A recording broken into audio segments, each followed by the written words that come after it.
যাও নালাগে একটু আরাম করো যাও যাও নাই নাই কিবা মোবাইলে ড্যাশবোর্ডত আইকন কেনেকৈ শ্ব' কৰিব আৰু তোমাৰ ককাই নাই নেকি এই ককাইৰে নহয় মানে কেছটো কি হৈছে না মই আন্দাজ বলে দুবৰি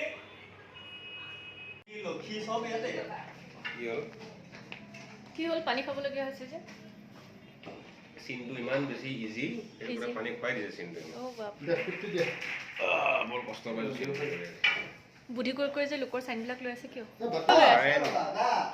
সাইন ডুপ্লিকেট কৰা প্ৰেক্টিছ কৰি আছে দে ন অ যাবে